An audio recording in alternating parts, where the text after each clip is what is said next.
खुश आमदीद आप सबका हमारे चैनल सब्ज़ी गार्डन में।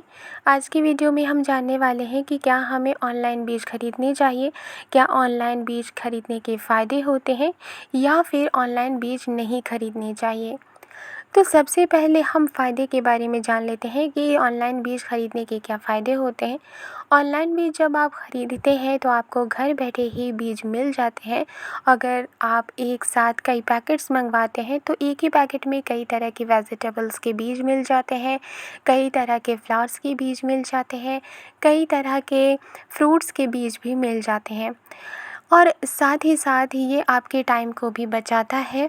और इस वजह से जो गार्डनिंग के शौकीन होते हैं वो ज़्यादातर ये प्रेफर करते हैं कि वो ऑनलाइन बीज ही खरीदें। लेकिन ऑनलाइन बीज खरीदने के नुकसान भी हैं और वो क्या है, चलिए इस बारे में भी बात कर लेते हैं। ऑनलाइन बीज जब हम खरीदते हैं तो हम उन्हें देखते नहीं हैं कि वो बीज अच्छे हैं या फिर वो बीज ख़राब हैं, क्योंकि कभी कभी ऐसा होता है कि पैकेट में वो बीज भी दे दिए जाते हैं जो कि जर्मिनेट ही नहीं होते हैं। ऐसे बहुत सारे बीज होते हैं जिनमें जर्मिनेशन नहीं होता है और आपका जो पैसा है वो वेस्ट चला जाता है। दूसरा है कि ऑनलाइन के बहाने थोड़े से बीजों के लिए बहुत ज़्यादा चार्ज किया जाता है, जिसकी वजह से आपके जो पैसे हैं वो 10 गुना ज़्यादा खर्च हो जाते हैं। मीन्स कि जहां आपको 50 रुपये में ही कुछ बीज हो जाएंगे और वो भी काफ़ी अच्छे बीज हो जाएंगे, उन्हीं का अगर ऑनलाइन प्राइस आप चेक करें तो वो 300 से भी ज़्यादा प्राइस उनका होता है।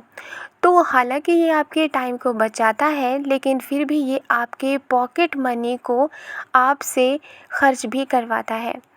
और जो ऑनलाइन बीज के फ़ायदे या नुकसान हैं, फ़ायदे तो कम हैं लेकिन नुकसान इसके कुछ ज़्यादा ही हैं। ऑनलाइन बीज ख़रीदने से जब आप उन्हें अपने घर पर मंगवाते हैं तो बहुत ही कम बीज आपको मिलते हैं।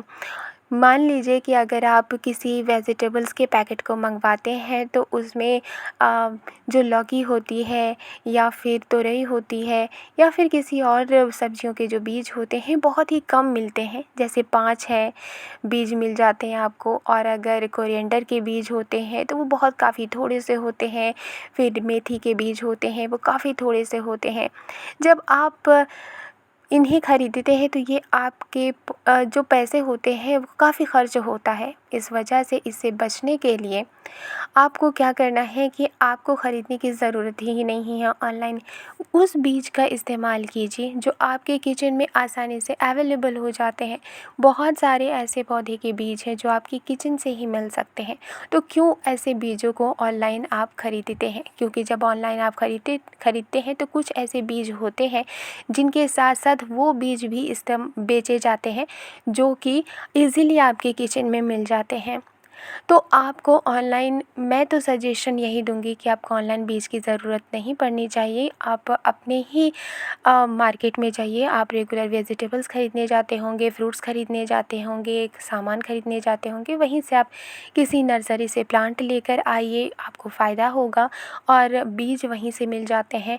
इससे आपका जो पैसा है वो कम भी खर्च होगा और आपका एक काम के साथ दो काम हो जाएंगे और आपको ऑनलाइन के भरोसे रहना भी नहीं पड़ेगा। और मैं कभी भी ऑनलाइन बीजों को परचेस नहीं करती, क्योंकि इसमें से कई बीज ख़राब भी हो सकते हैं क्योंकि हम उन्हें बिना चेक किए लेते हैं और इससे पैसे भी काफ़ी लग जाते हैं। इतने पैसे में तो बहुत सारे पौधे या बीज आप नर्सरी से ही ख़रीद सकते हैं। तो जो भी बीज आपको ख़रीदने हो आप अपने नर्सरी से ही अपने पौधे ख़रीद लीजिए, बीज ख़रीद लीजिए। जो बीज आपके पास नहीं है वो आप नर्सरी वाले से कहेंगे तो वो आपको वो अवेलेबल कर देंगे और बाकी बीज आप अपने घर से ही ले सकते हैं, जैसे कि धनिया है, मेथी है और भी बहुत सारे बीज आप अपने घर से ही ले सकते हैं।